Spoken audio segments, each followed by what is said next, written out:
Yo, yo, my sovereigns, what up?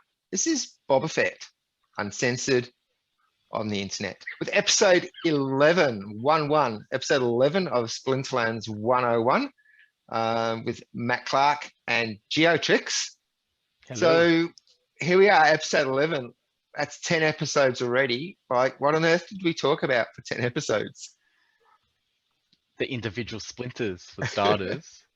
Yeah. You know, the suits, fire, water, earth, all of that. And then we're talking about abilities, some plays that you can do, strategies. Yeah, and now we're wondering, we've been talking about what's next and yeah, where the direction we should be headed. And so any information and anything that we can talk about, we'd like to hear it from the community about where and what we could do. I mean, we have ideas. It's just that, yeah, we want to know what most people would like to hear as like a general consensus. Yeah. Yep. I think, a big take home for me recently of late is that I'm one of the greatest human beings on the planet. Here's Matt Clark. He's one of the finest gentlemen that ever lived. And I think we can, take that to the bank. We can all agree. We heard it exactly. We heard it from Agrid himself. I don't know. Do we just end the episode here now? Like we've covered off the main. We just thanks for coming. Yep. Grand Slam. Yeah. It's over. Did you record the town hall meeting at all? Maybe we could end with that. Matt Clark, greatest person on earth. Oh yeah. You can find it. It's an hour and 5 minutes in. So I took note of. Yeah. He remembers. You've got the exact timing index noted. Yeah. Sweet. It's my alarm tone. So I'm waking up in the morning from now on. And your voicemail. Great. Yeah. Here's Matt Clark. He's one of the finest gentlemen that ever lived. Yeah, but I agree, Geo. I think the way forward is going to be very interesting. The town hall, Aggie mentioned, there's a sporting celebrity who's keen to do a similar collaboration to the Waka Flocka Flame card. They haven't yet announced. That could still be a month or two away, the actual announcement of all of that, but high profile sporting star. It's great. I think for somebody who wants to move into the NFT space, somebody who has some exposure, some name, brand, face recognition, and they don't want to start their own potentially scammy copycat project, I'm going to do a range of photos from my concerts, or I'm going to do a range of whatever, Bored Ape, whatever. Yeah. Instead of that, they go, look, I don't want to be one of these fly-by-nighters who does his own thing. That's, I want to be part of this exciting new thing that's happening. And I want to know that people are playing with my card and dominating and winning and buying and selling my card. And I want to track the value of it over time, but I want that utility. And I want to be part of a project. So it doesn't feel like some fake, tacky cash grab. It's actually, I'm going to be part of this. So I can really see that growing. I think Waka Flocka Flame was the first of what will no doubt be many similar projects. The ones on Wax didn't move very well. They're actually the 500 that went to Wax didn't sell well at all. Not fast, not well. I don't know if that's because this community isn't particularly interested in Wax or what's going on there, but they've said that they're likely going to do a burn countdown for the Wax ones. So they're moving them back to Splinterlands. And they're going to sell them, but it'll be right. The countdown time is ticking down, and if this doesn't get sold, then it gets burnt. So there's, adds that sense of urgency. That's kind of cool. And well, as somebody who's sitting on two, right? That's, I'd much rather have two of 780 than two out of 1,000, right? So, helps scarcity for those who are there, and so that should be good. I think they're kicking goals, and what was great in the meetup in the town hall was straight away it was, we made a mistake. We thought it was going to go like this. Yeah. Maybe we priced them wrong. Maybe we timed it wrong. Maybe Wax is more sensitive to not getting in first. Like they don't want the second 500. They want the first 500. Maybe that's the, that's the key. Who knows? So I think they've fronted up at the town hall and said, we definitely made a mistake. We're going to learn from it. We're going to grow from it. And that's the kind of transparency and, honesty that you really want to see. So yeah, full steam ahead. I can't wait to hear who the athlete is and, see where we go with that. So I think that's a promising direction. I think one thing too, with if we're going for athletes, especially now, imagine how much value that card's going to increase if they just die from a sudden heart attack, out of the blue, which seems to be happening to athletes at the moment. It does. They're dropping dead of coincidence. Yeah. So the value that would put on a card.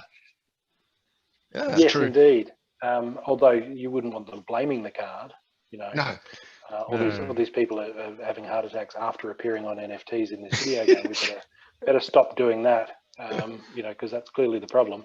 Yes. As climate change is doing it, there's all sorts of shoveling snow, electricity bills. All these exercising too much.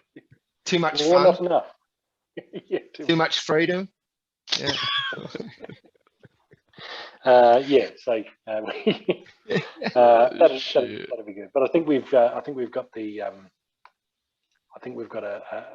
a clear plan toward a bright future. It was great to see Weirdbeard talking about his vision for tournaments, and he actually went, a fair way into a direction that I've wanted to go, which is, I think he said,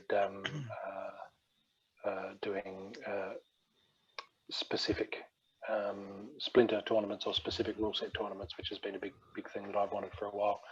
So I like seeing that a guy who's really plugged into the esports world is, working for us on our side, and I can see the tournaments thing really filling out and becoming more and more of a focus and a magnet that brings people into the game, which, I'm all for. That also brings me to the AMA, where I forget who it was now, but some huge guild who bought $1 million worth of packets and who want to get 3,000 people on scholarships. I mean, that's got to be good. Balthazar, I think, is the name of the guild. I think so. Some bulldog or I don't know, man. I could be wrong. Yeah, bulldog's their liaison, but yeah. Yeah, I think they're opening them up. It could be, I don't know, with the time differences, though. It could be tomorrow, I think, or today. I'm not sure. Might be soon. It's probably, by the time we go to air, it's probably already been done and dusted. So yeah. I hope you enjoyed it. If you're watching this, hope you saw it and enjoyed it. And with big guild action too, that pack opening, 250,000 chaos packs. Yeah, well, there was only 50,000 alpha packs. Yeah. So this is 5 times the size of the entire alpha edition is being opened in one sitting. Yeah, crazy stuff. Crazy. I mean that's really good. It might have been 100,000. I have to double check that. Of the alphas. 51, yeah. Hang on. There's 51,000 alpha flesh columns, so they wouldn't. Yeah, no, it has to be more. It has to be 100,000. But still, that is a lot of packs to be opening. Yeah, I was actually looking people at the other day at alphas and betas, just looking if there's anything that sort of wild prices are down that I can sort of level up a bit. And one thing I noticed, the alphas and the betas, so you've got the same card in both editions. And I can't remember which way, but in one of them, you need less cards to max it out than you do in the other one. In alpha and beta. Alpha takes fewer cards, yeah. I've never actually realized that before. I had to like jump backs and forwards and go, oh, wow.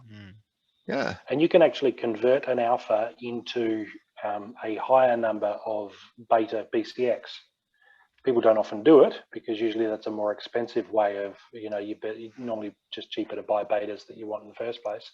Yeah. But that mechanism was in the game, at least for a while. I don't know if it's still in there, but I remember I actually asked you once when the betas first came out, because you could convert them. Is this worth doing, or should I keep the alphas purebloods?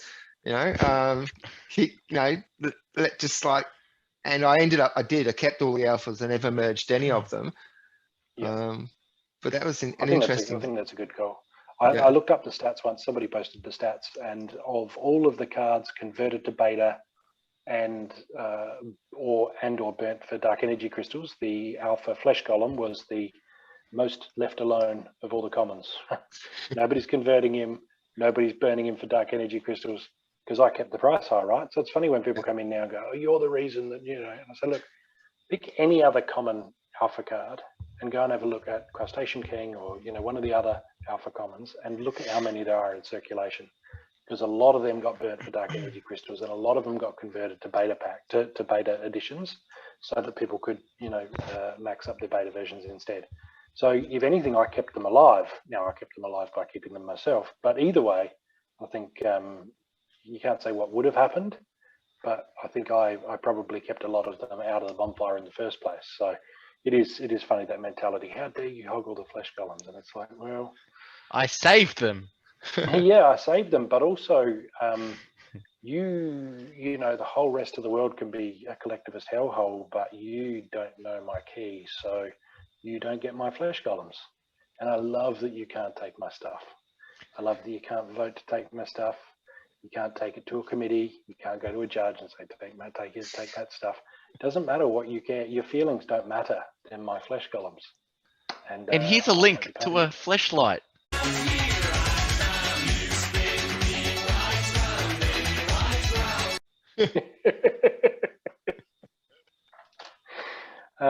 Very good. It's the closest thing you're getting to my flesh golems. Burn. But just right. drop me that link in the just a DM to the link. Yeah. Never mind. We'll talk later. Yeah. Or you could make like a plushy flesh golem with a fleshlight built in. Flesh golem. Right. For the kiddies out there, this is just our New Zealand accent coming through on our flashlight. The torches. Yeah. Flashlight. Yeah. Yeah. Have to see in the dark. Knitflux and Chol. What's that? Oh, my neck. Oh, If that, you mean using the wrong end of the flesh golem there, Gio, I think. I think so. Yeah. It's got me sides. Was that? So look how late it's got. Yeah, it's glad the kids are in bed. Yeah, so I think it is funny looking back, because a lot of people who've arrived recently don't kind of have that history and that grounding and that that having been there for it. I remember getting taunted for it. I remember people saying, this is just silly what you're doing. I remember several people that would just constantly churn. They buy packs, strip them, they open them, keep the legendaries, just dump the commons and the rares, and then they try and play games with the price of the legendaries. And I think that's really informed a lot of what I've said about buying the cheapest cards. Matt is a wizard at coming up with a brand new rule set. You go, oh, cool, that's a new rule set. And then a week later, you start noticing that these cards that have been around forever but never really got much play, they're now beating you. And you're like, oh, okay, I see now. There's a new niche for them. And that's why I think, a card that you buy now for 3 cents, there's such little chance that you're not going to be able to sell that for 10 cents 6 months from now. But there is an excellent chance that you're going to be able to sell it for $1 a year from now, right? And that's where knowing that the undervalued cards are going to at some point get some love with a new rule set, or even a new symbiosis with an existing card or a new card, right? A new buddy system where it's, now that we've got this, he'll pair nicely with this. So there's always going to be that. And that's why I think, guys who are stocking up now on those, again, they're learning the lessons of the past. The guys who are stocking up on those cheapest cards in the game, right? You pull it up, go to the marketplace. What are the cheapest cards in the game? All right. They're not going to get any cheaper than that. I'm not going to lose money by just stocking up on these guys. And I'm seeing a lot of it. Guys are sending me DMs going, oh, sorry, I've got my collection up to 10,000 now, and you get to 10,000 by spending $200 on 1 cent cards. That sort of, you have to excuse the maths here, it's late at night, but you get what I'm saying. It doesn't take that much money. And then there's something really satisfying about seeing that you've got triple digits of a card. You know, oh, I got 460 of those. You know, just sitting there. You know, yeah, it's cool, man. And then you just want more. Like the more your stack grows, the more you want to grow it. So. And here I am. Exactly. Yeah, man. And here I am just trying to get max versions of the ones that I really want. Just one off, maybe two at rare occasions. And you don't have to build a shed out the back every time you decide to stack a new one. Absolutely. Yeah. And that is the joy of it. Yeah. I'm just having a look here. I've got a heap of cards. Like there were ones that I went, you get 3 abilities at level 6. I'm gonna stock up on you. So some of those alpha like support cards, Goblin Shaman, Pirate Captain, you know, I've grabbed 10 of those all at like level 6, so I can just keep them renting, right? And when you got multiple copies, it's so easy to just adjust the price. You know, just shift click and then adjust the price for all of them. So I've got quite a stable of rentals, which I really need to look at because they're in complete disarray. But I just need a few hours to just sit down and get it done. So how many Shinlows do you have? Just one BCX of Shinlo. Yeah. Regular foil.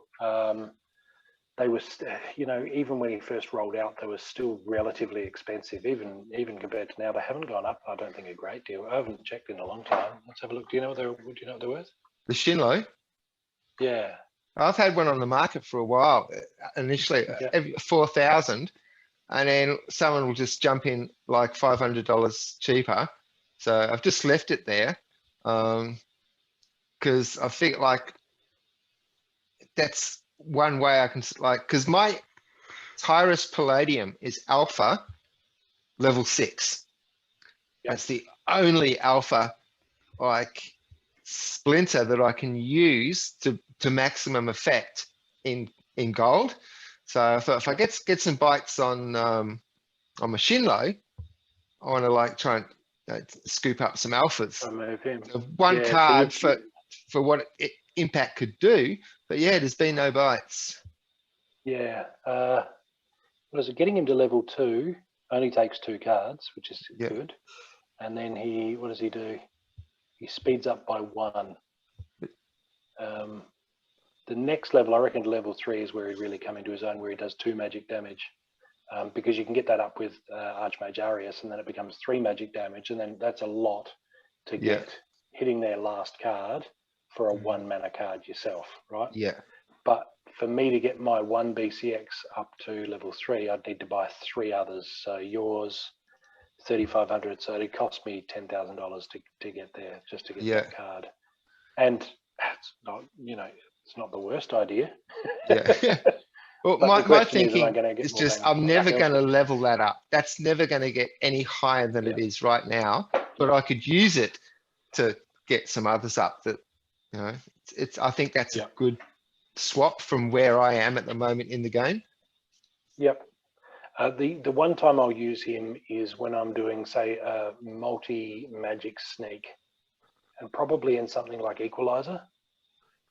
So Equalizer, often people focus on tank heal or a self-healer up the front because there's, high health.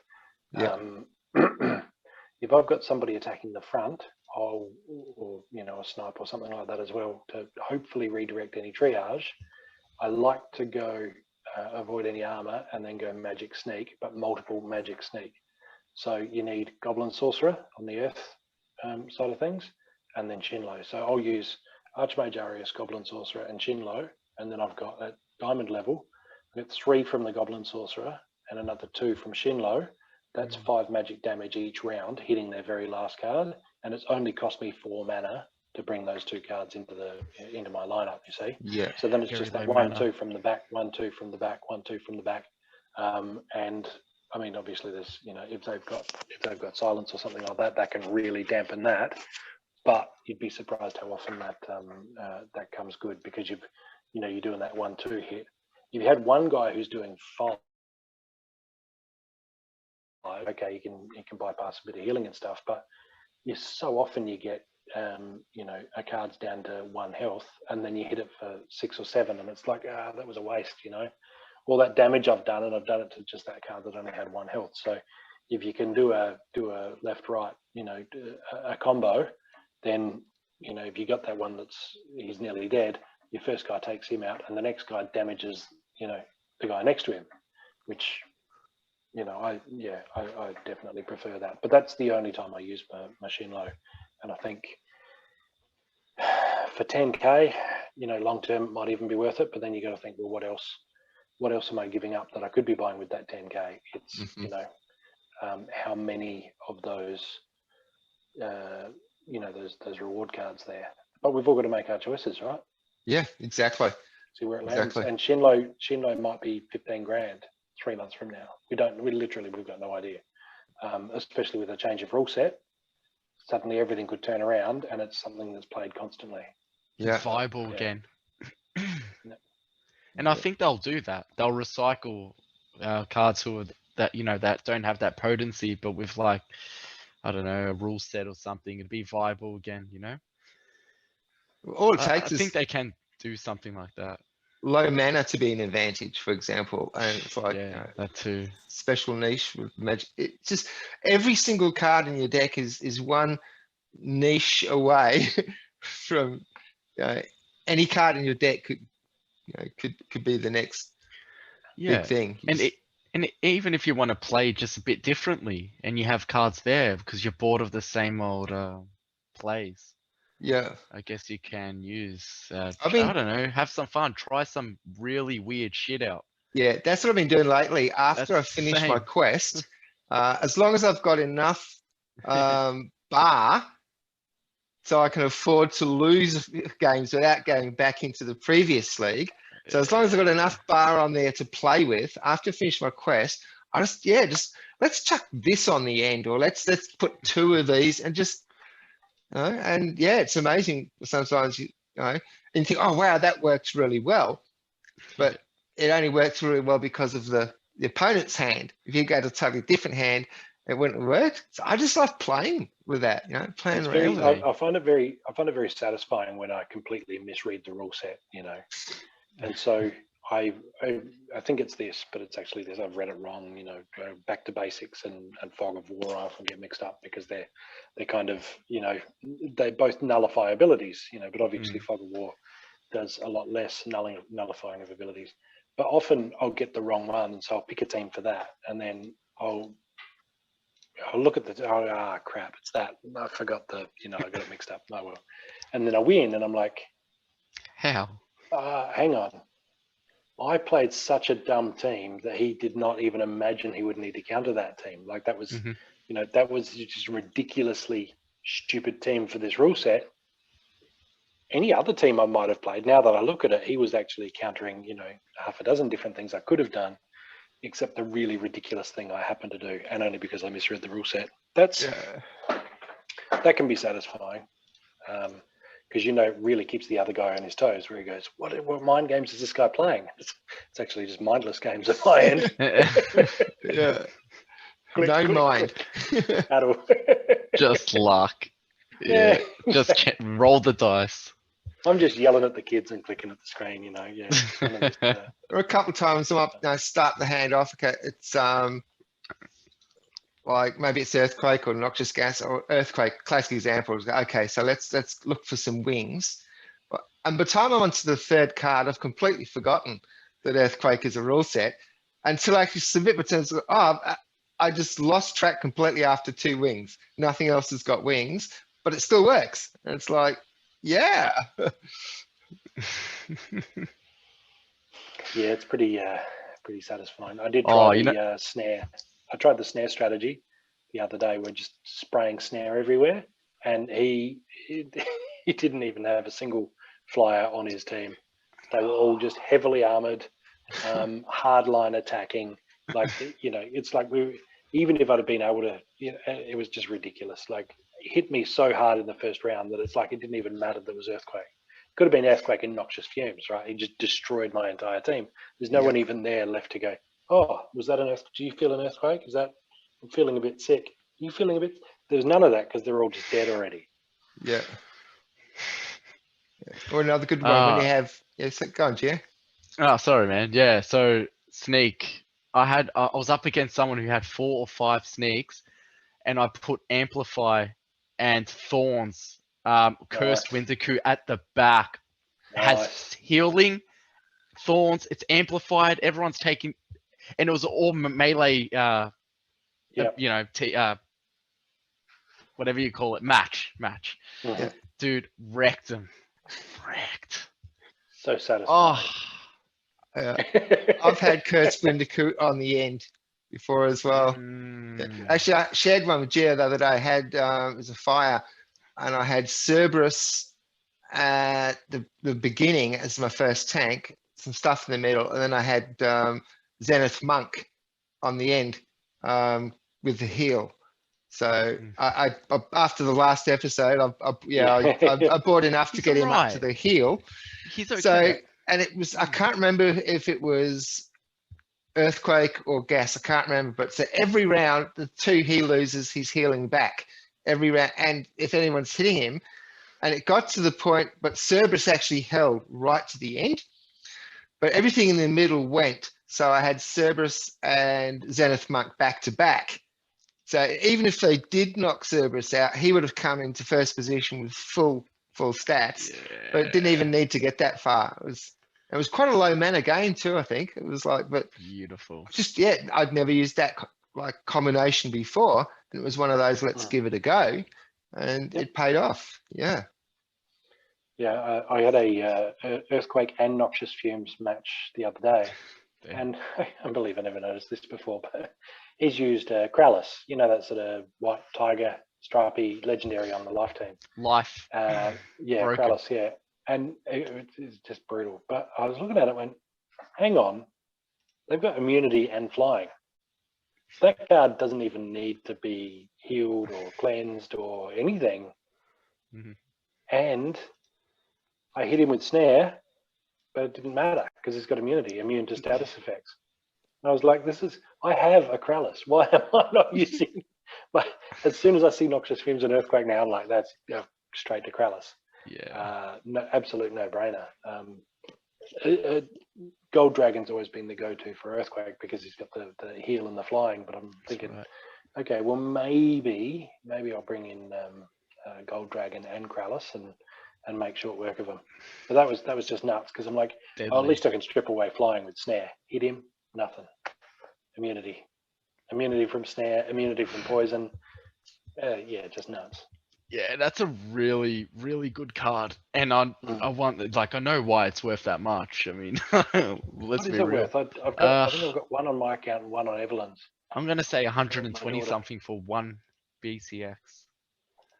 What is he, Alpha? No, it's more recent than that. It's wow. And that much already. Dice edition. So that's after because Orbs came first and then Dice. So it hasn't been able to print that long. Oh my God, I was right.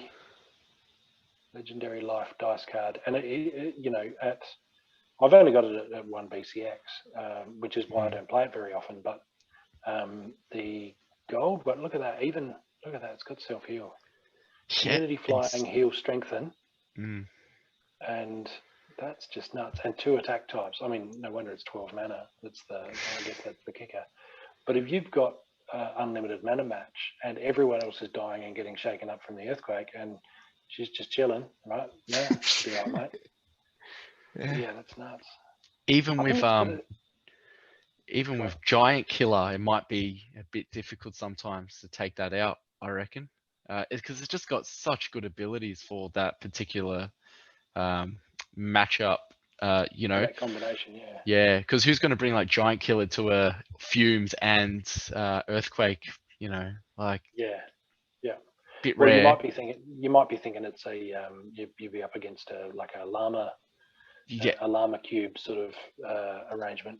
But I'm looking at Krallis here. I think in the lore it's there's a baby at her feet. Yeah, the basket with a baby at her feet. I think she's the one who delivers like the stalk. You go to the lore page on Splinterlands. I don't know if you want to pull that one up, Bob, and show people in the recording. But yeah, it's like there's this tiger thing, but then it's a little baby. It's a redhead, but it's still a person.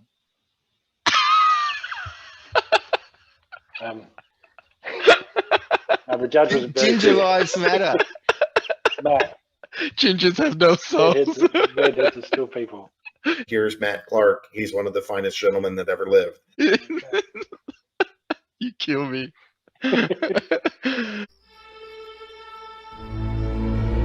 Oh, hey there. So you were about to launch off in some lore. Well, it wasn't that exciting. It's just like Crowlers, Heavenly Gates, you know, the Lion that Protector, the Chimera, although it doesn't have a scorpion tail, but yeah, I like how it's heavenly, it's biblical. That's what I like about life. Got Yeah. that very, you know, it's got that thing going on for it. Yeah. Mate, a lot of light actually, because you used the same reference with Uriel as well, I did. and it's like It's a full lot of- of light coming into world events at the moment. It's like a lot of stuff that never made sense before is making sense now. Oh yeah. Yes. Mm, Yes. There's a lifting. yes. Well, that is the Yes. actual definition of apocalypse. Apocalypse isn't the meteorites smashing from the sky, or it is the lifting of the veil. So, and yeah, a lot of veils are being lifted and people are looking behind the curtains. Thanks, Uriel. Ignore that man behind the curtain. Yeah. Well, I think with a lot of people, it's automatic. The cognitive dissonance or the programming just kicks in. You just, don't see it. So I think I've used the example for like, for those who know who Darren Brown is, people who don't know who Darren Brown is, Google him. Some great episodes. He's the stage hypnotist, done some amazing stuff. But if he's got someone up on the stage clucking around because they think that they're a chicken, there's no point going up and saying, "Hey, look, you're not actually a chicken. There's just no point in doing it." It's, as far as they're concerned, they're a chicken. They probably can't even understand what you're saying. They're a chicken. So A furious chicken. furious Karen chicken.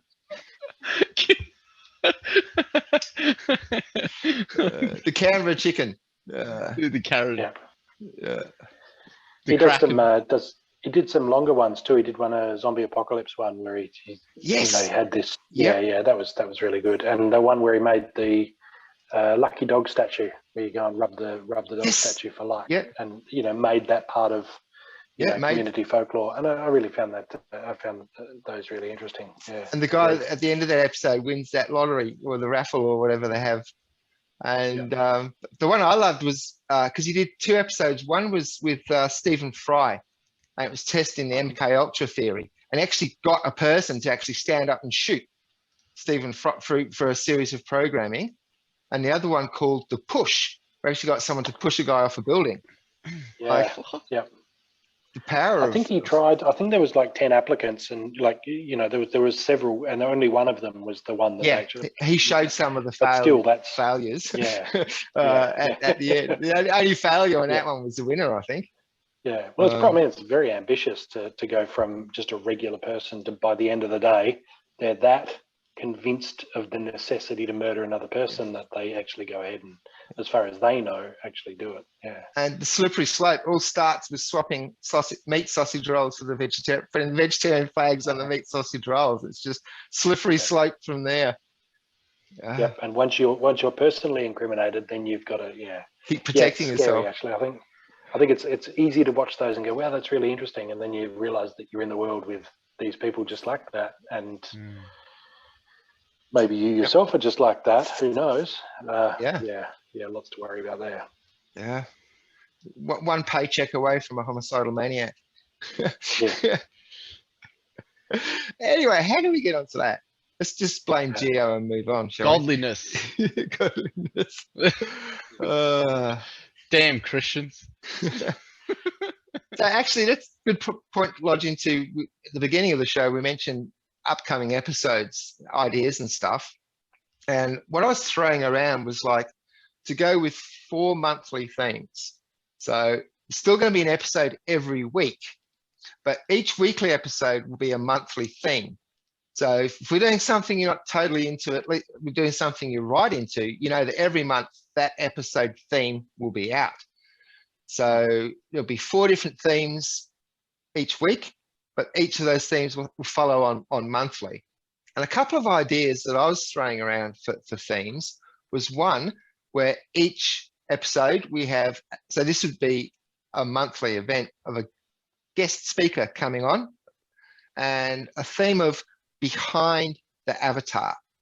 So we actually get to speak to, it's easy enough to be battling against this little icon on the screen, but remembering there's a person behind that.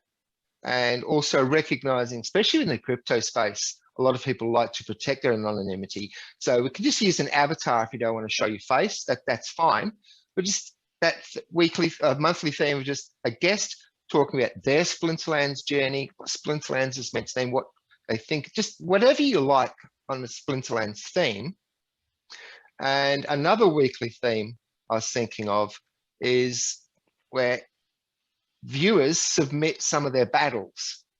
And that whole episode, we will be discussing, we'll pick, well, depending on the feedback, how it goes, if one person's got enough information for an episode, we'll run with that.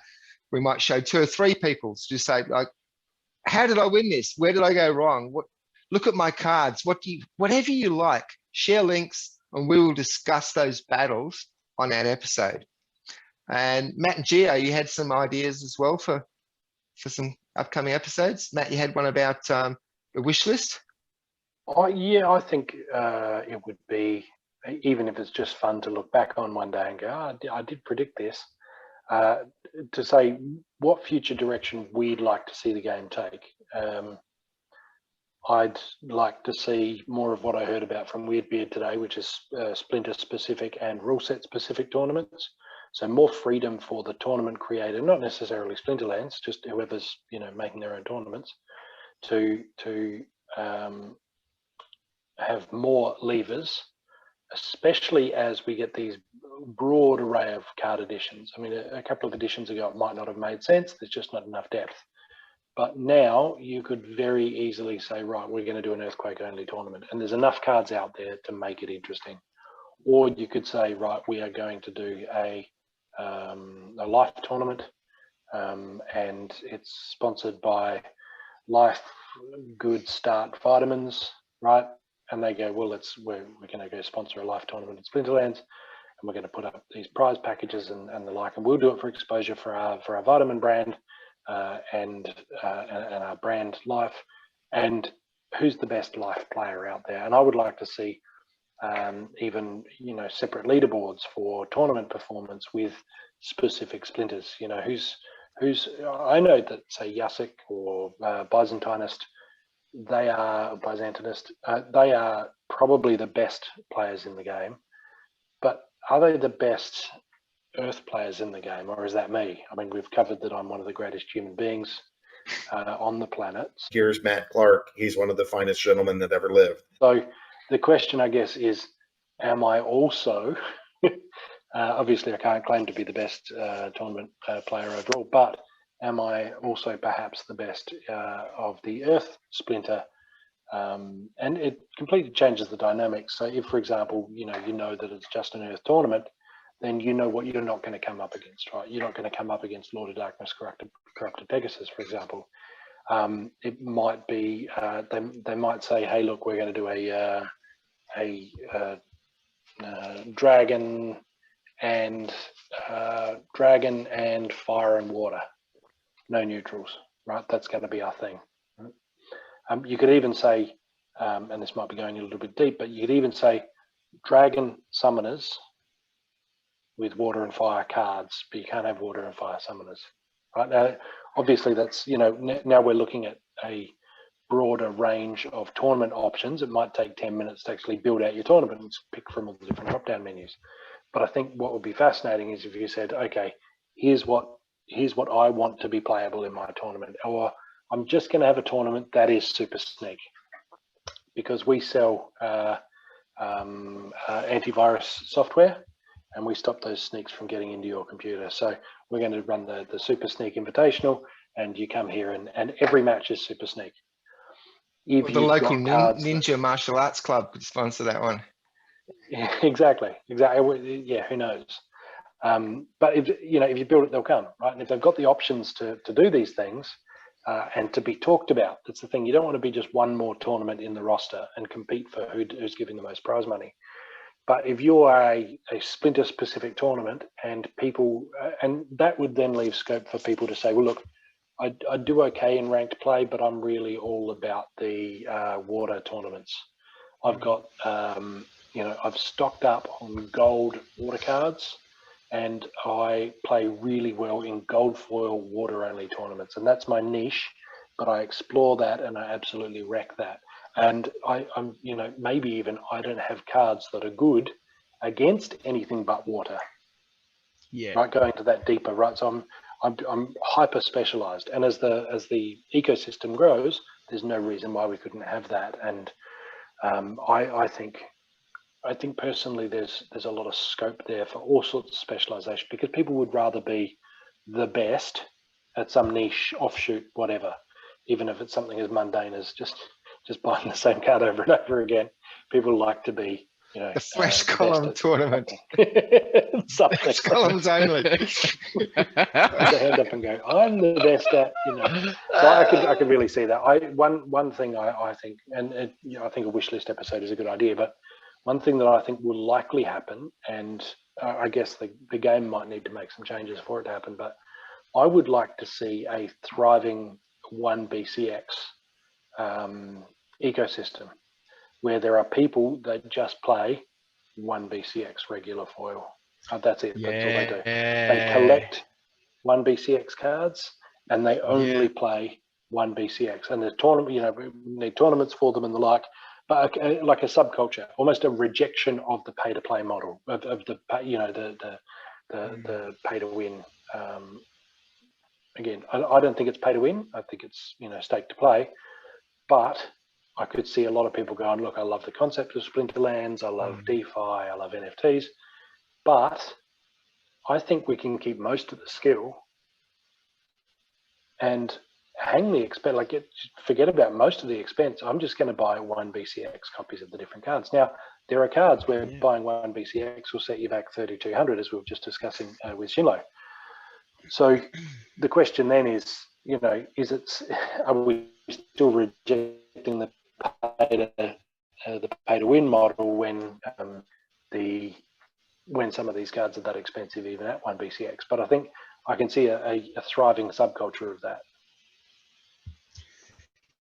Yep. Yeah, and since anyone who's created the tournament, right, to make the tournament as they please. I hear a lot of controversy about renters now. Okay, you don't want renters on this particular tournament? Whatever. No rented. Whatever. Done. That's it. Yeah, you want? It should be up to the like tournament that. organizer to decide exactly how they want their tournament to look. Hell yeah, it should. They could do a tournament that says, look, I can't stand that Yerden Zaku guy, so we're going to do the no Yerden tournament, right? And that's just all it is. It's a free for all, every splinter, every rule set. I can't stand Matt Clark. No Matt Clark. Yeah. Most tournaments don't invite. Most tournaments already don't invite me to the second round. There are already no Matt Clark tournaments. We're just talking about starting that earlier, before the tournament starts, instead of Yeah, no, I like the slew of drop-down options that can be applicable for whoever is creating the tournament to be as they please. That's it. And it allows for more people to, like you said, if it's only death, hey, I have more death cards that are leveled up than other cards. You might be inspired then. Maybe you don't normally enter tournaments, but you go, you know what, I'm going to throw my hat in the ring because I feel like I'm a good death player. Exactly. And if I don't have to worry about any other splinters and I'm an expert in the death splinter, I know what I'm going to be coming up against and I have the cards and the knowledge to be good in that realm. Yeah. And when I've mentioned it previously, they've said, oh, look, there's not enough cards in the game. That's going away now, right? Chaos Legion, all of that, that's going away. We've got so many cards now. The formats are changing as well. You can choose modern, wild. I mean, it seems like they're really taking a direction to flesh out this competition. The generation gap. the tournament, yeah, the tournament side of things, they really do want this esporty sort of balance, sort of, yeah, they really want it. Yeah, I reckon they're pushing for that the most. All right, and what's Well, your clear idea vision's for? good. Sorry. My idea. Just saying, clear vision is good. What are you thinking, Gio? What would you like? Well, I was liking what you were liking just then. Well, I actually don't have anything written down this episode. However, I will go back and think about that. So yeah, I was just happy listening to you guys for Yeah. coming up with all those ideas before. Yeah, and Yeah. just an idea of what would you really like to do on the show, and what what do I really want to, like Matt's talking about where he wants Splinterlands to go, like you could like, what do I really want to be doing on this show, and have a theme. Yeah, could have like price points where people you should like advise what you should buy, and for people beginning, even like intermediary, around that middle in between there. And you could just tell them, hey, like what splinters are good, what summoners you should probably go for. Again, I always say this, man, like if I started again and I was silver bound, I would get a Quicks. I would get a Dragon Quicks Devious and another 2-3 splinters at whatever level at silver allows for. Because yeah, it's just things like that. Things like that, how I would do things differently.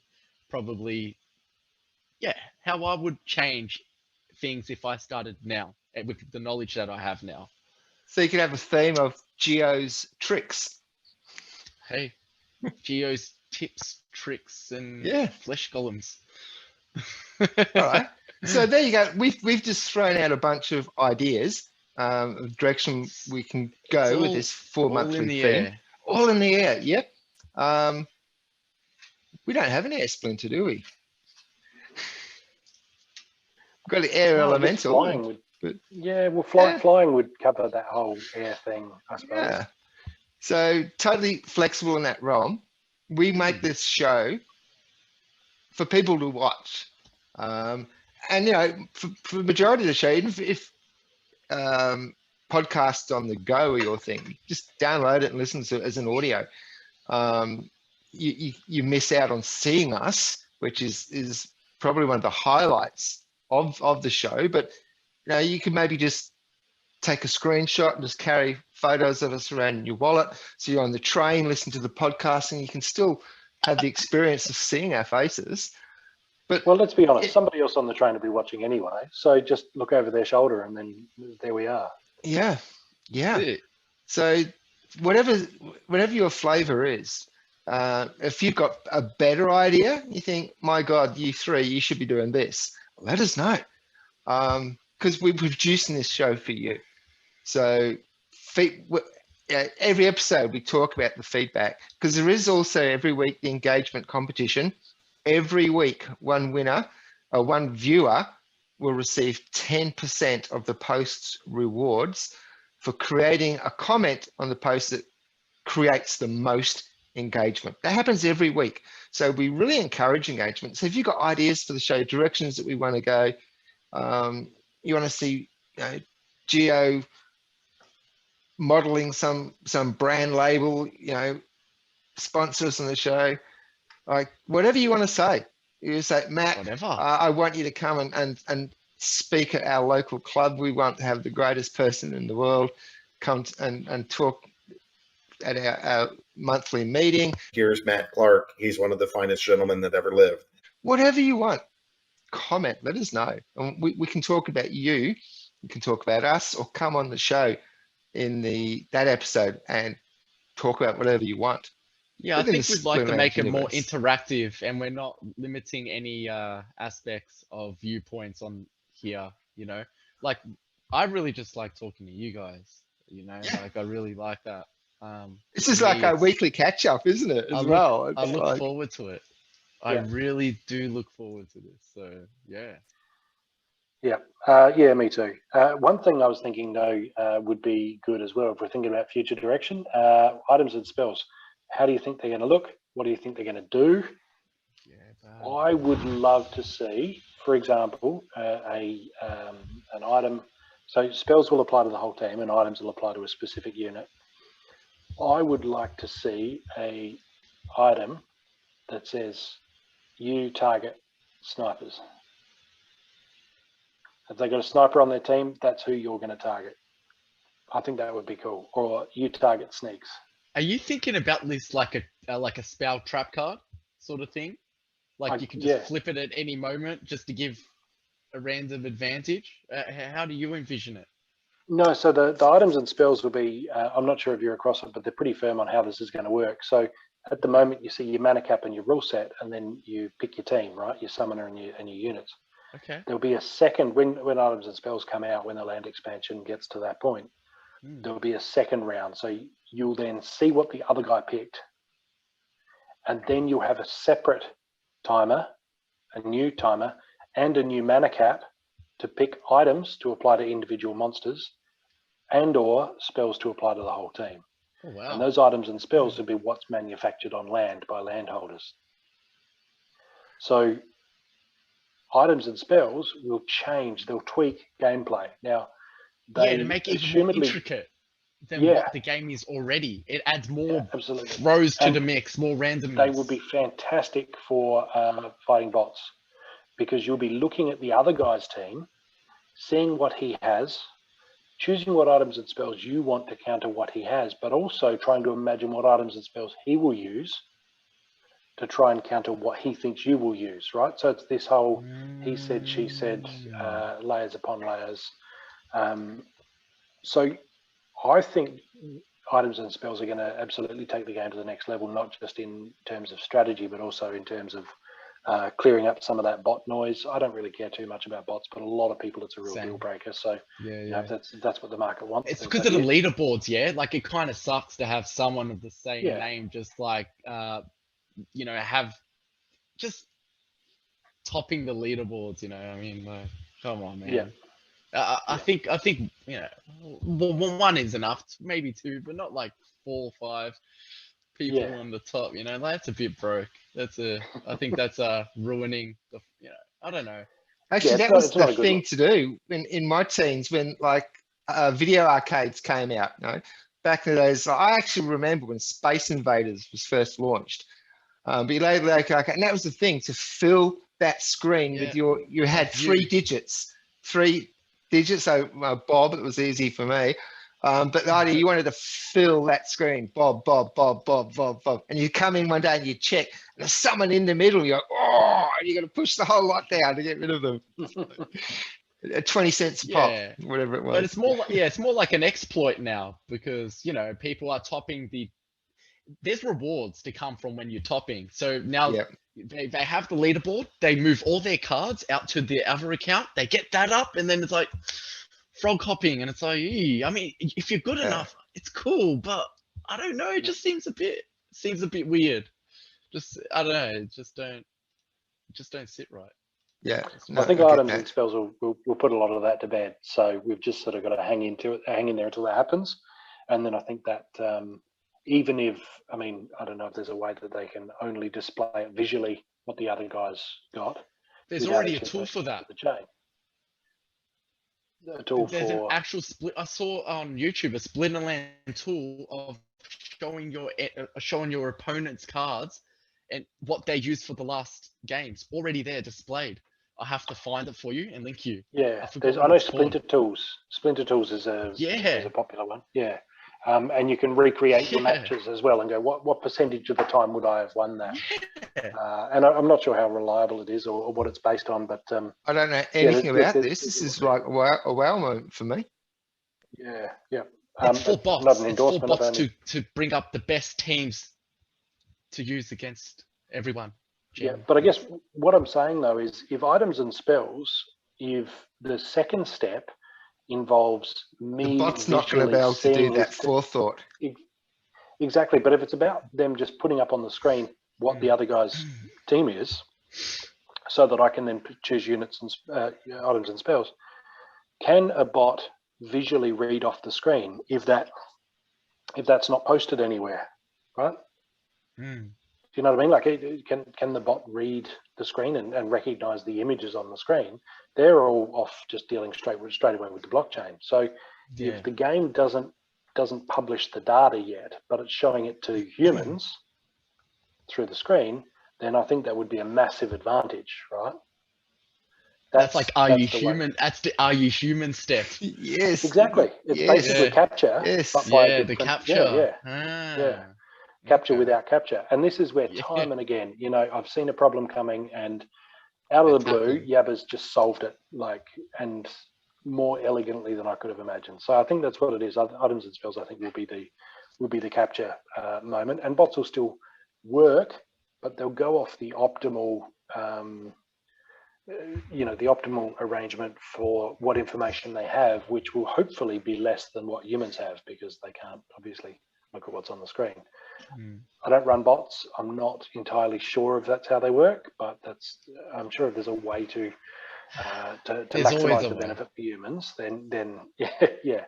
But I'm sure they'll take that into account. So I'd just love to see some real variety with items and spells. I think, for example, if you had a pair of boots that mean that you never miss Naga cards, or you will poison Pellicor cards if you hit them, right? You got a special bow that you can equip that poisons Pellicor cards whenever it hits them. Things like that. That's like, okay, how well do I guess what he's going to play? And then if he does, play a lot of Pellicor cards, then I roll out that bow, and then I can, So I think there's a lot of scope there. And with spell cards, that's the realm of anything. Like, you can think of anything. It's just now there's another layer that they have to think of, and that honestly blows my mind, because that's way more complex. Like in normal card games, Yu-Gi-Oh, spell cards, trap cards, right? Like there's a fine line between like how much impact it can have in a game, and how man, it's crazy. Like, will it change it to the limit to where it's going to be I don't know, if they have a lot of thought that I couldn't even think of. Well, Like, I mean, say, for example, implement spell cards and all that. You might have an items and spells mana cap of, say, 20, and decide not to equip any items and just equip a 20 mana spell, which gives your entire team +2 to speed. Oh, so okay. But instead, or you could say, okay, I'm not going to get any spells, but I'm going to get 4 of my cards, specific items that I think will suit them really well, right? So a spell and an item draw from the same mana cap, but a spell applies to the entire team, and an item just applies to that individual. Just like abilities, blind applies to the entire team, but dodge only applies to that specific card. So, but I think the mechanics of that, and the idea that we cultivate our land, we harvest resources, we value add, we refine them, and then we sell them as items and spells into the marketplace where people use them then in battle, I think is just absolutely brilliant. You're basically turning your customers into a member of the team. We then become authorized, I guess, to make new NFTs to sell. That's dope. And are these spell cards going to be one-off use, like potions? It's not entirely clear yet. Or is it going to be like, you own this now? I think they're probably going to move to a similar arrangement as cards. So you will need quite a lot of them to get them to max level. So you can level up spells then. Yeah, but I imagine what will happen is items and spells will also have a cap, a print run. Yeah. And when they've reached that, then it'll be the next set of items and spells come out. And if you want one of the older ones, you need to then go and buy it off somebody who has it or somebody who's produced it. I expect that's what it'll be. But it is possible that it will be stuff that is depleted by use, or even stuff that there might be a thing that says there's a 1 in 100 chance that if you use this item, it will be broken, right? Yeah. And that might be a way to get some attrition, out of the, just that, lock picks, and that'd be a good way to punish for tests and stuff. Right? Every now and then your lock pick breaks. Yeah, it's like- yeah, exactly. Yeah, But that'd be a good way to punish the bots. Some guy goes, "Oh, just play all day, mate. You'll be fine." And he comes back, and the bot's like running on empty because all the items and spells have been destroyed 4 hours ago. So I don't know which way they're going to go with it, but I expect they'll lean in the same direction as cards. Where This would be an episode definitely to talk about. As soon as when more information becomes available, yeah, or even sure. someone who's all over it, get them on as a guest to talk. And we'll just bombard them with questions, like, you know, from 3 different perspectives: championship, gold 1, gold 2, like different levels of play, just asking questions from our level. Like, how's this going to work? You know, what if I don't have any land? Am I at a disadvantage? Do I have to buy stuff? Is someone else getting all this stuff? Because fear of the fear is what stops people from doing something new. So if we can just make this, okay, this is what it is. This is it in its basics. Okay, now I understand. I might buy something. I might do this. I might give it a go. And no wonder they're taking so long. I mean, implementing land in a whole nother game, literally within a game. That doesn't happen overnight. The original vision for land, when they rolled it out, they could have made that already.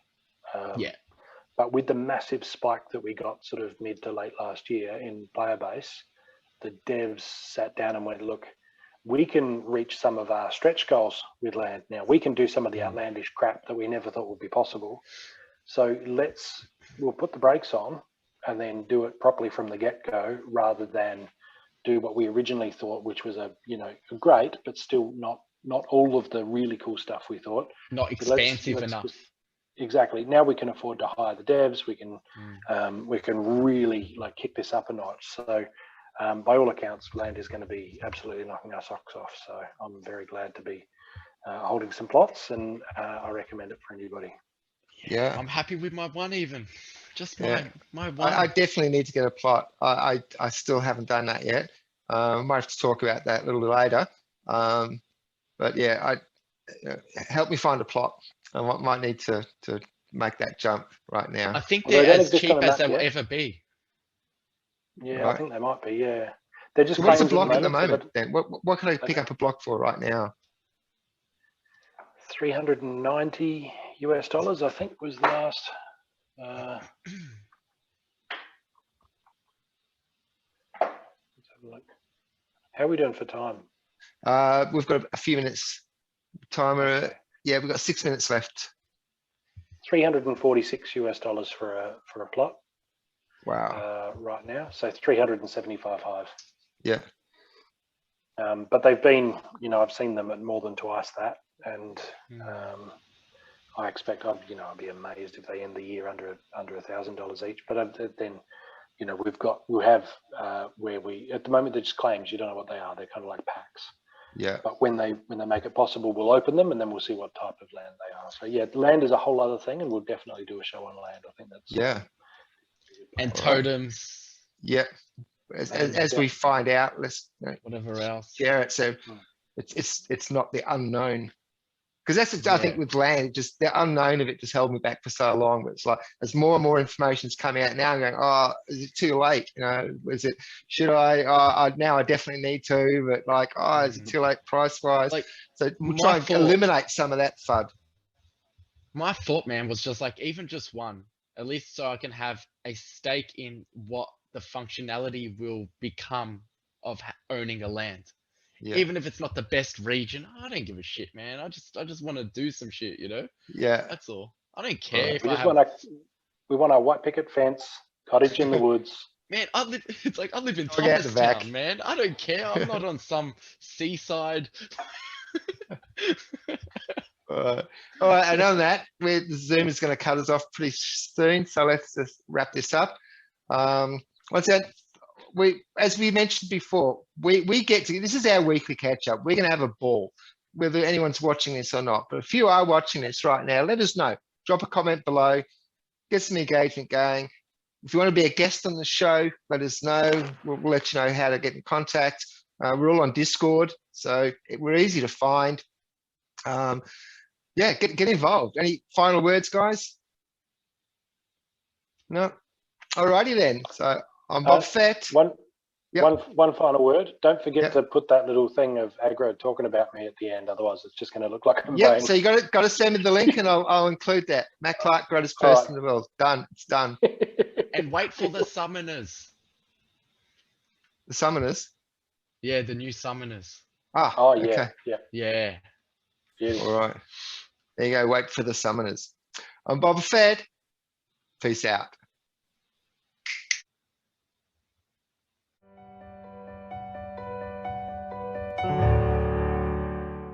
Look, I was going to quit this game, but here's Matt Clark. He's one of the finest gentlemen that ever lived.